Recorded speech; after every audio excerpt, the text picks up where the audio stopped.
My grandmother gave me my first writer's notebook the summer I was 9. That was the first year I went with my cousin Elizabeth, who was almost 7, and our grandparents to their cabin on Chandler Pond in northern Maine. The notebooks were wide-ruled with a red and white cover, and Nana got them at the grocery store in Ashland, where she bought the orange juice, eggs, and milk that stayed cold in our spring for the week we were at camp. Nana encouraged us to write every day in them, which I did. I wrote about the trout we caught, the trails we hiked, and the moose we saw. A few weeks after I was back home with my parents, a sometimes lonely only child again, my grandmother dropped off a white envelope filled with copies of the photographs she had taken at camp. The notebook helped me organize the album and relive those memories again as I reread my entries. For 6 summers, till I was 14 and too busy with music and art to go to camp, I filled a new journal with new memories of the same place. Nana was a notebook writer herself.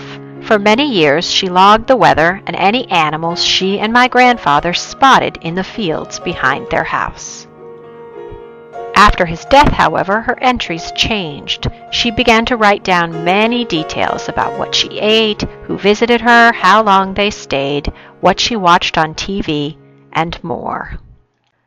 At the time, my family and I explained her behavior benignly. We knew how much she missed my grandfather and thought she was trying to figure out what to do with days that seemed empty.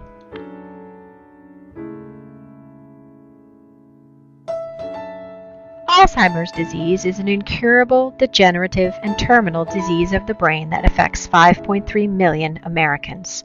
According to the Alzheimer's Association, the use of excessive reminder notes is a coping strategy for many people with the disease.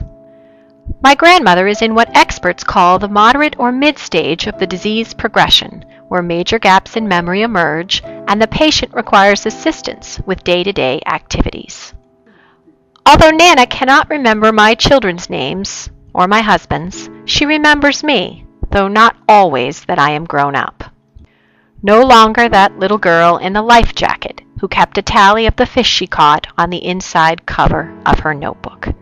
Nana doesn't seem to have much interest in writing anymore. Although I still have the photo album with the captions I wrote, I can't find any of those red and white notebooks. Twice a year when I go home to my mother's house for a visit, I scrounge around in the closets she has crammed too full of cast-off clothing and shoes, hoping that one of those notebooks will bob to the surface of the clutter like a buoy on the water. I imagine that most of my grandmother's days are like that now, looking for the notebook in her mind that will help her recover all the lost details of a long, full life. She may not remember that she helped me learn to be a writer, but I do.